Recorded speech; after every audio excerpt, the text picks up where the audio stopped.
Hello everyone, मेरा नाम है रोहित और आज हम लोग बात करने वाले हैं expected cut off English exam जो कि रिसेंटली कंडक्ट किया गया है एचपीएससी द्वारा 8 जून को। इस एग्ज़ाम के अंदर ये एक ऑब्जेक्टिव बेस्ड एग्ज़ाम था। 100 क्वेश्चंस आए थे। उससे कट ऑफ कितनी जा सकती है उसका एक मोटा कह सकते हैं कि एक एजम्पशन हम क्या ले सकते हैं, यहाँ हम ड्रॉ करने वाले हैं उस चीज़ को। बट उससे पहले कुछ बेसिक पॉइंट्स जो आपको ध्यान रखने हैं। सबसे पहले ये थोड़ी सी इन्फॉर्मेशन मेरे बारे में, अगर आप चाहें तो पढ़ सकते हैं। इसके अलावा अब जो ज़रूरी चीज़ है जो आपको समझनी है वो ये है कि वैकेंसी जो अगर हम देखें वो इंग्लिश सब्जेक्ट जो है हमारा, इसके अंदर सबसे ज़्यादा है। ये आप इंग्लिश देख सकते हैं, ये है 613 पोस्ट। इतनी पोस्ट किसी भी दूसरी सब्जेक्ट के अंदर नहीं है। फॉर कंपैरिजन अगर मैं कहूँ तो यहाँ पे जो 312 आप देख रहे हैं जनरल की सीट्स, इतनी सीट जियोग्राफी के अंदर टोटल है। तो आप लोगों के पास में अच्छी खासी वैकेंसी थी इस बार, जिसने भी अप्लाई किया, जो भी एलिजिबल था और जिसने भी एग्ज़ाम दिया है। अब बात करते हैं इसका इम्पैक्ट क्या होगा। देखिए, जितनी सीट्स होती हैं उसी हिसाब से बच्चों को लिया जाता है। जैसे यहाँ पे 613 है तो उस हिसाब से यहाँ पे 4 गुना बच्चों को ये लोग बुलाएंगे। अब हम बात करते हैं कि एग्ज़ाम और एग्ज़ाम के अंदर हुआ क्या है। तो सबसे पहले वैकेंसी हमारे पास में हाईएस्ट है, ठीक है, ये ऑल टाइम हाईएस्ट हमारे पास इंग्लिश की आई है। दूसरी जो एग्ज़ाम का लेवल है वो हमारे पास में मॉडरेट रहा है। It is not that tough कि पेपर पता नहीं कहाँ से पूछ लिया, क्या पूछ लिया। मैंने जितना लोगों से बात किया है, दे ऑल सेड कि पेपर इजी टू मॉडरेट था, डूएबल था, ज़्यादा कुछ उसके अंदर ऐसा कुछ था नहीं। यहाँ पे जो कट ऑफ है वो यूजुअली देखा जाए तो जिस तरीके का पेपर है उससे हाई होनी चाहिए, बट नंबर ऑफ़ सीट्स हमारे पास इतनी, तो हमारे पास कैंडिडेट्स कम हो जाते हैं।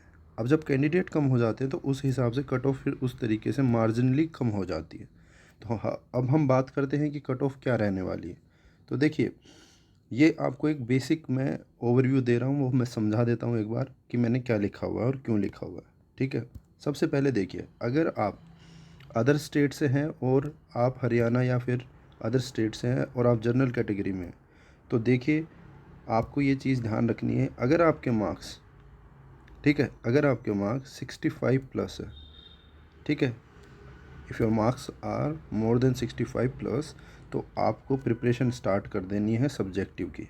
ये बेसिक सा कॉमन सेंस वाली चीज़ है, इसके अंदर कुछ भी आपको ज़्यादा दिमाग नहीं लगाना है। If you are getting above 65 marks, आपको स्टार्ट कर देना है, ठीक है। आप फिर चाहे किसी भी कैटेगरी से हैं, अगर आपके मार्क्स 65 प्लस हैं, इसको ध्यान से सुन लीजिए।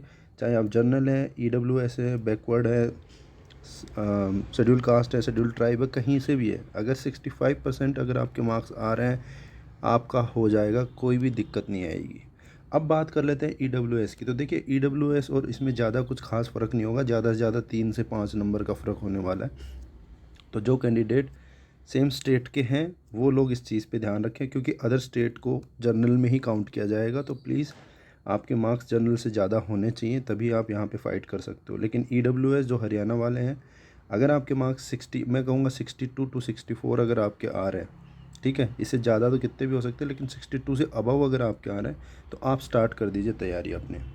अब बात कर लेते हैं बैकवर्ड और उस चीज़ों की। तो यहाँ पे देखिए, कई बार होता है कि इनकी कट ऑफ इससे ज़्यादा रह देती है, पर इस बार कह नहीं सकते हैं सीट्स का, और जिस तरीके से एग्ज़ाम कंडक्ट हुआ है उसके अंदर हम ये एक बेसिक एनालिसिस कर सकते हैं कि इनकी कट ऑफ भी 62 64 के आसपास में रहेगी, ठीक है।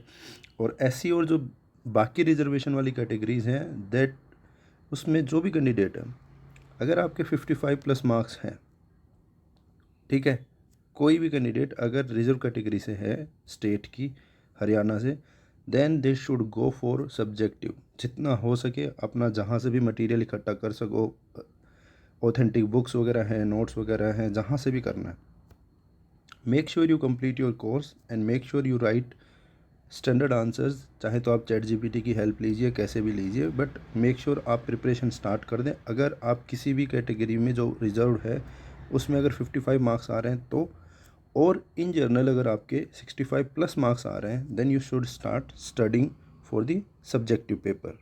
ठीक है, I hope this bring some clarity in your examination और in your preparation. For more such videos, please do subscribe my channel and do share with your friends. Thank you so much. Jai Hind, Vande Mataram.